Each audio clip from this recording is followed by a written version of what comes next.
I'm President Ulysses S. Grant, and I am pleased that you have seen fit to join me here in the parlor this day while I think back about my run for the presidency, what led up to it, and being elected the 18th President of the United States. It goes back to the 4-year period between President Lincoln's murder and my election in November 3rd of 1868. President Andrew Johnson ascended after President Lincoln was murdered, and unfortunately promptly grew to be at cross purposes with Congress. He wanted to distill the issue to its essence. President Johnson wanted Reconstruction to be such that the white society aristocracy was destroyed and the common man lifted and did not care for the rights of the freed Negroes. Congress and the radical Republicans wanted the South punished and wanted to do away with the leadership and remake the seceding states back into what they felt would be acceptable in rejoining the Union. Now, the legislation was passed that divided the 11 Confederate states into 5 military districts, with military leadership overseeing the civilian population, which was supposed to be busily rewriting constitutions that did away with slavery, ensured the rights of the newly freed 4 million Negroes, and to mold those states into what the radical Republicans thought that a good state should be.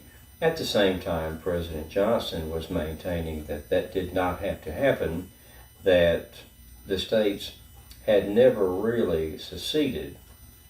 Therefore, they didn't need to rewrite constitutions, and they did need to reconstitute their legislatures, and to pretty much maintain as they were before the war. And of course, that was unacceptable to Congress. And Johnson, furthermore, became at even deeper cross purposes, irreconcilably so, when he began vetoing the civil rights legislation and the laws that the radical Congress was passing, and Johnson vetoing them and Congress passing over his vetoes routinely.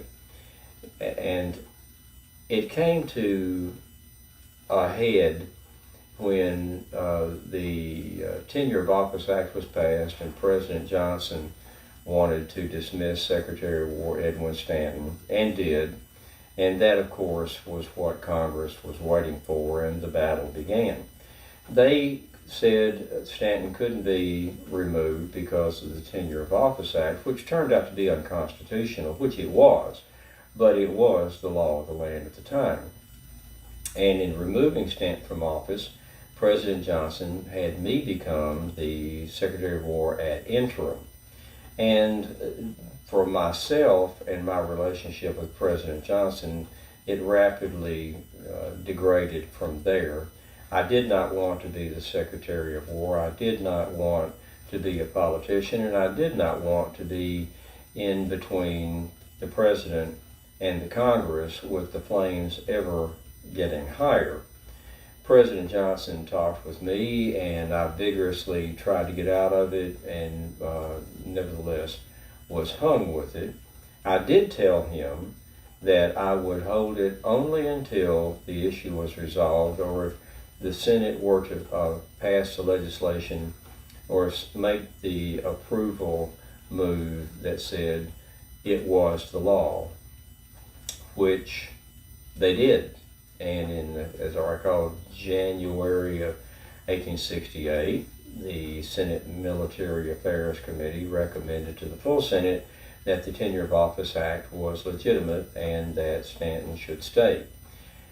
When I saw or learned of that, I went back just to satisfy myself and reviewed the Tenure of Office Act.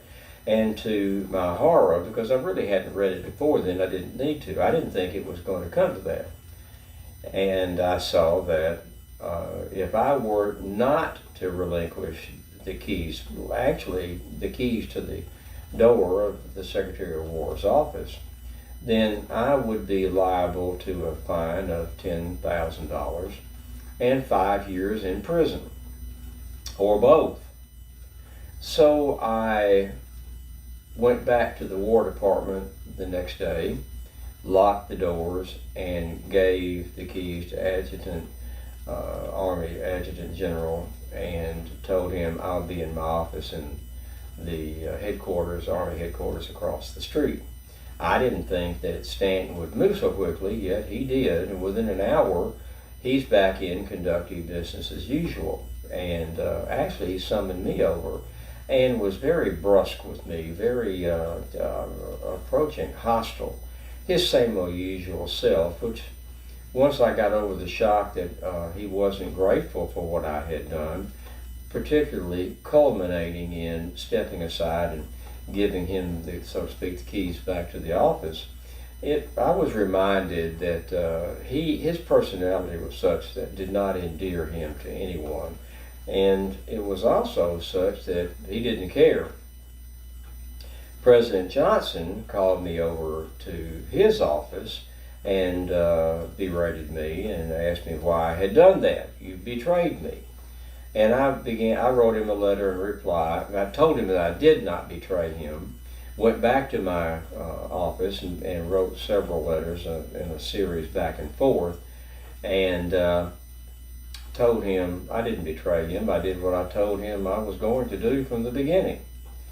And then again, he relieved Stanton, and ultimately General John Schofield was put in Stanton's place. Stanton finally gave up the office ghost and stepped aside.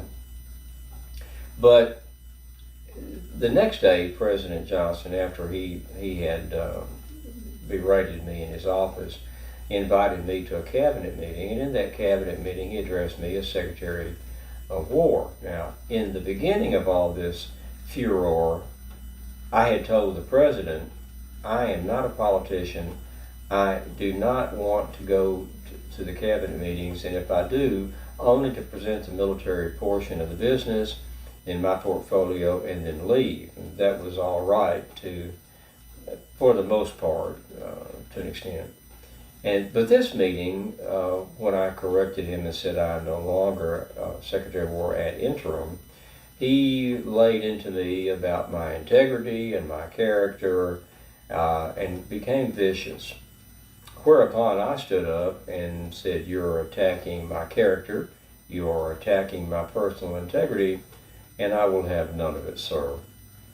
May I be excused?" And before he could reply, I was on my way to the door, firmly closing it behind me. Well, that was the end of any relationship I had with the President.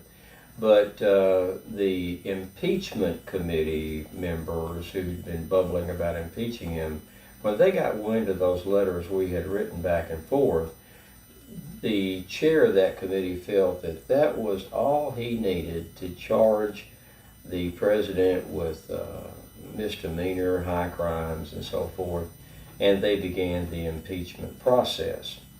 Well, during the impeachment process that spring, the Republican Party, they dropped the National Union. Now they're just the Republican Party. Met in May 20th, I believe it was, in Chicago at the Crosby Opera House. On that day, there were 8,000 people to attend the opening of the Republican Convention. One of them was my father, Jesse Grant. He didn't realize it, but he was cordoned off by several people who were assigned to stay with him and prevent him from saying anything to any journalist that we all might regret, and they were successful. Senator former General and to-be Senator Carl Schurz, a German immigrant, gave the introduction keynote speech, and the convention was open. John Logan, General John Logan, who is now back in Congress, he'd been a congressman before the war, and in fact, back in June of '61, had been one of the two congressmen, the other being John McClernand, who spoke to my regiment, the 21st Illinois, and got the remaining 500 or 600. The others had all gone home when they weren't mustered in. But almost to a man, after John Logan and John McClernand spoke to them on my behalf, they enlisted for 3 years. Logan had been a congressman before the war in southeastern Illinois, in the area known as Egypt, and as had John McClernand. But Logan had become one of President Grant's political generals, and was, in my opinion, the best political general of them all out of the 178 that President Lincoln appointed. Logan, who was a civilian, rose to the occasion, had a natural military talent, natural talent to lead men, wounded several times during the war, and temporarily was in command of the Army of the Tennessee when James B. McPherson was killed in Atlanta, and was a good friend of mine and had done well. In fact, I've said several times he was the best political general that Lincoln appointed. And Logan made the nominating speech for me, and it was then they took a vote, and all 650 delegates, with no exceptions, voted to nominate me for the Republican ticket to be President of the United States. 650 delegates unanimously, first vote. I was pleased. Then on the fifth ballot, they picked Schuyler Colfax, who was Speaker of the House, and he became my running mate. And I was sent notification that I had been nominated, and actually I was sent notification by Edwin M. Stanton. I was not paying attention to any of this business working in my office. Stanton was by the telegraph in the War Department. When news came through that I had been nominated, Stanton personally, in an act I had never seen before nor since, came to my office and was actually out of breath from running up the steps as fast as he could. He was a portly gentleman, and out of breath and red-faced, and said, "You've been nominated to be the presidential candidate for the Republican Party." Adam Badeau was in the room as well and said that I showed absolutely no emotion, no indication at all that the news had any impact on me at all. Now, when Stanton left, I sent the chairman of the committee this statement. That day I sent them this: "I will endeavor in a very short time to write you a letter accepting the trust you have imposed upon me, expressing my gratitude for the confidence you have placed in me. I will now say but little orally, and that is to thank you for the unanimity with which you have selected me as a candidate for the presidential office. I can say in addition, I looked on during the progress of the proceedings at Chicago with a great deal of interest, and I am gratified with the harmony and unanimity which seem to have governed the deliberation of the convention. If chosen to fill the high office for which you have selected me, I will give to its duties the same energy, the same spirit, and the same will that I have given to the performance of all duties which have devolved upon me heretofore. Whether I shall be able to perform those duties to your entire satisfaction, time will determine. You have truly said in the course of your address that I shall have no policy of my own to interfere against the will of the people, Ulysses S. Grant, etc." The next day, after I had time to compose, and I am not a public speaker, nor do I intend to become one, I had to, after my presidency and around the world tour for 2.5 years, but not during my campaign nor during my 2 administrations.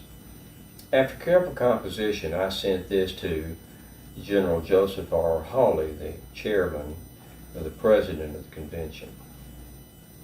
In formally accepting the nomination of the National Union Republican Convention of the 21st of May, it seems proper that some statement of views beyond the mere acceptance of the nomination should be expressed. The proceedings of the convention were marked with wisdom, moderation, and patriotism, and I believe expressed the feelings of the great mass of those who sustained the country through its recent trials. I endorse their resolutions. If elected to the office of President of the United States, it will be my endeavor to administer all the laws in good faith with economy and with the view of giving peace, quiet, and protection everywhere. In times like the present, it is impossible, or at least eminently improper, to lay down a policy to be adhered to, right or wrong, through an administration of 4 years. New political issues, not foreseen, are constantly arising. The views of the public on old laws are constantly changing, and a purely administrative officer should always be left free to execute the will of the people. I always have respected the will and always shall. Peace and universal prosperity, its sequence, with economy of administration, will lighten the burden of taxation while it constantly reduces the national debt. Let us have peace. Now, while I intended no great import to that last 3 words, or 4 words, let us have peace, that became the battle cry for my campaign, such as it was. You see, I had no intention of campaigning, nor did I campaign. What I did was, in June, this was on May 29th when I accepted the nomination formally, I got on the cars with General Sheridan and General Sherman and my second son, Buck, who was 15 at the time, and took off on a vacation across the Great Plains. And I wrote Julia a letter that said, I intend to get away from the rigors of the office and the what's gone on the past 2 years particularly, and I want to see the Great Plains while they are not despoiled, with the Native Americans out there and the great buffalo herds still roaming. I want to see the Great Plains and all they have to offer. And I had Sherman and Sheridan with me. We were great buddies and friends and had no end of joy in the cars going across the plains. And we were inspecting military forts installations as we went, even up into Colorado. Buck turned 16 while we were on the trip, and we had great fun. Now, there were also a number of journalists who were on other cars on the train, and they, to my chagrin, but not my surprise, they hung on my every word. So the progress of our trip across the Great Plains daily were reported to the people of the country and apparently devoured all across the country. On July 4th, the Democrats had opened their convention, and they nominated Horatio Seymour, former governor of New York, and for his vice president, Frank Blair, of the St. Louis Blair family. And Frank Blair had also been a general under my command. Both good men. Horatio Seymour had some negative issues. He was cast as an anti-war candidate. He had sent troops to Gettysburg, but he was also shown in a political cartoon drawn by my friend Thomas Nast, another German immigrant, as standing on the steps of City Hall in New York while the city was in flames from the draft riots in July of '63, right a few days after the Battle of Gettysburg, and addressing the people as my friends. Well, in that riot situation where scores of people, particularly blacks, were hanged from lampposts, burned alive, beaten to death, and the Irish were also hanged, burned alive, and beaten to death. We'll never know how many people died, the hundreds that were injured. To picture Governor Seymour standing on the steps amidst the chaos saying, "My friends, please refrain," and so forth, was not a good image for Seymour. Frank Blair was so radical and racist in what he was saying that the powers that be in the Democratic Party actually requested that he restrict his movements, particularly not to go into the border states, Missouri, Kentucky, Delaware, and Maryland, and because of the fear that he would inflame them to the point that they'd vote Republican instead of Democratic.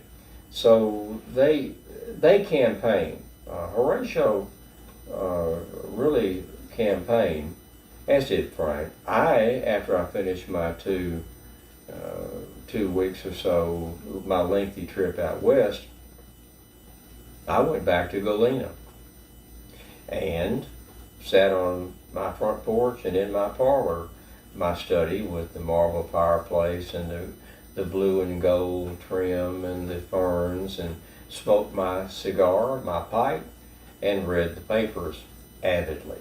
And I had John Rawlins, my Secretary of War, to handle the business of the Army in Washington City, dealing only with those issues that absolutely had to have my signature or my approval, and they were sent to me from Washington.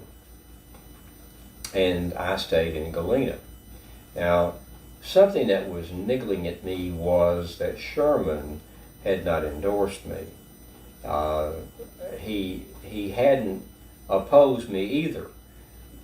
His not endorsing me didn't hurt me politically. It disappointed me a bit. I was in hopes that he would endorse me. And his not endorsing me, while it didn't hurt me, didn't help me either. I went back to St. Louis to visit Whitehaven, or ostensibly to visit Whitehaven. We had bought it, and in fact, Julia was telling her father, assuring him that the fantasy that he still owned Whitehaven. He did not. I owned Whitehaven at that time. And Julia let him have his fantasy, and he was living with us. When the nomination came through, I should point this out, Julia held a levee at our home that evening with all of her friends invited, and it gave me great satisfaction to see a house full of people there on I Street. We lived on Minnesota Row, an area called Minnesota Row, on I Street in Washington, and Julia entertained her friends with her father standing next to her, and I was there shaking hands and saying thank you a great deal. But it gave me a great deal of satisfaction to see her father, the man who had said I was no good, ne'er-do-well, and would never amount to anything. And now I'm running for the presidency. It felt good. I took some personal profit in that. In Galena, though, I would go to the DeSoto Hotel, a 5-story hotel. It was built with 7 stories, but the top 2 burned and they never built them back, so now it's a 5-story hotel. And they had a telegraph office there and political machinery organization on the 2nd floor, and I would occasionally go by there to see what the news was. And I told Elihu Washburn, the congressman from Galena, who'd been my champion from the beginning of the war, one would never know that there was a great political campaign in progress unless one read the newspapers and saw of all of the events being held across the country. I stayed home, never made any public statements, and kept my silence. Occasionally people would come and speak with me and visit with them, but I made no public statements. I made no speeches. I stayed in Galena, happily stayed in Galena, keeping my finger on the pulse of the campaign. On election night, on November and also though I need to add, the issue of the Jews came up, order number 11 from December of '62. There was a great deal of consternation about the Jewish vote, and I apologized for that. I wrote a letter to Senator Isaac Newton Morris of Quincy, Illinois, or Lawyer Morris, not Senator. His father had been a senator. But to Isaac Morris, I told him I made that order. I sent it out promptly on the telegraph without reflection and without thought. And if I had done either, I wouldn't have sent that order out. I was angry when I sent it. It does not indicate my attitude toward Jews. And I sent the same letter to other Jews in the country. Obviously, they were concerned. And in the letter to Isaac and to the others, I said, I have no problems whatever with Jews as a people, as a sect. I did have problems back in '62 with specific individuals who were violating trade agreements, indeed dealing with the rebels and benefiting them. The order I issued does not indicate my feelings about Jews, and I know that this statement, that order does not sustain this statement that I don't have a problem with Jews. But then again, I don't sustain that order. I regret and always shall regret having issued order number 11, expelling the Jews from my military territory as a class. I won over the Jewish vote, and I think I got most of them after I assured them my true feelings. And I merely said, I made a mistake. I made a bad mistake, and I'm sorry. I acted precipitately and in anger. And I think I convinced the Jewish population of that. Well, on November 3rd, the election day, I went over to Elihu Washburn's home. He had a telegraph installed in his parlor, and actually was observing a card game. And again, Adam Badeau said, I was more interested in the card game than in the game that was being played out across the country. And the results began to come in. And I had made predictions. In fact, I'd written down predictions of who would carry what state. And I was accurate, I believe, without exception. As the results were coming in and the election was called either for Seymour or for Grant, I was correct, I believe, in every instance. Adam Badeau said it was astonishing how calm and cool I was throughout the process, and yet I had written down and predicted with prescience, almost as a seer, how the election would go. At about 2 o'clock in the morning, it was called, and my friends felt they were safe in telling me that I was now the next president of the United States. And I walked back with all that entourage back to my home, the home on the hill there in Quincy, in Galena, that I'd been given, 5-bedroom, 2-story, 3,500 square foot brick, state-of-the-art home. It is still there, and you may visit it in Galena. And I walked up to the door, and Julia had many of her friends there as well. And she said, well, Mother, I have been elected. And some say I said it almost mournfully. Perhaps so. I had an idea of what lay ahead of me. I had no idea the actuality, but the ominous shadow, the weight, was, I think, visible to me a bit. And I was the president. There was some celebration, low-key, and then I began to prepare to go back to Washington City to be elected president. I'd also like to add that during the campaign, The campaign biography by Albert D. Richardson was written, and as you can see, it's been well used. But this is the book, or a copy of the book that Mr. Richardson wrote, and I was pleased with it. For the most part, it was very readable. I didn't think my life rated that much writing, but it's by Albert D. Richardson, titled A Personal History of Ulysses S. Grant, engraved with 26 illustrations with a portrait and sketch of the Schuyler Colfax, etc., by Albert D. Richardson. And this came out in 1868. It was written during the campaign. And when I took the oath of office on March the 4th of 1869, I took it on this Bible, which is the Annotated Paragraph Bible. And it's published by the official title is the Annotated Paragraph Bible, Old and New Testaments, Explanatory Notes, published by in London by the Religious Tract Society. And I had my right hand on the 121st Psalm, which begins with, I will lift up mine eyes unto the hills, from whence cometh my help. And this is a copy of that Bible. It's the only Bible, I should point out to you, that is not in the Museum of Bibles upon which presidents have taken their oaths. It was a personal gift from Chief Justice Salmon P. Chase to Julia at the last moment, and Julia kept it. And I was president.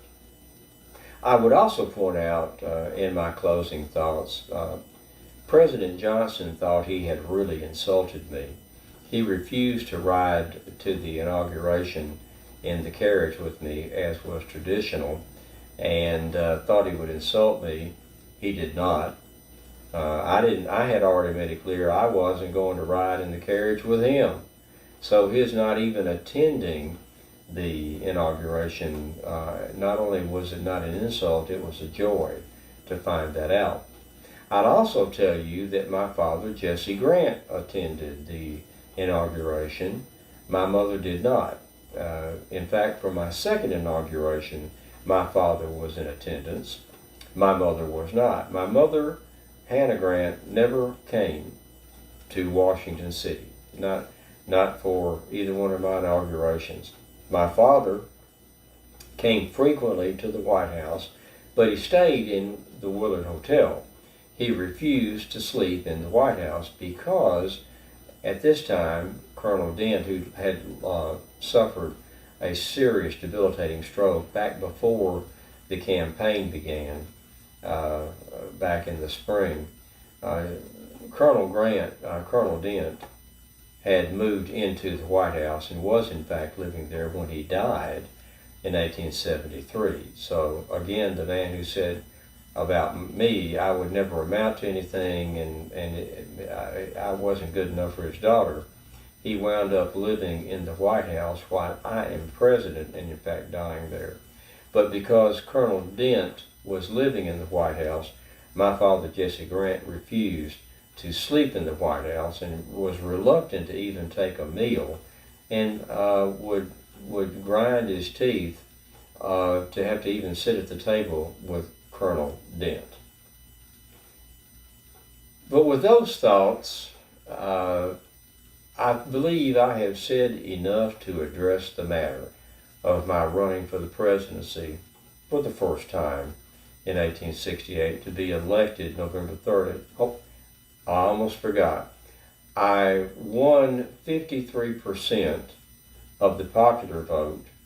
I got 3.1 million votes cast, and Seymour got 2.7 million votes cast, giving me 53% of the popular vote. In the Electoral College, I got 73% of the vote. I wound up with the final tally was 214 electoral votes to Seymour's 80.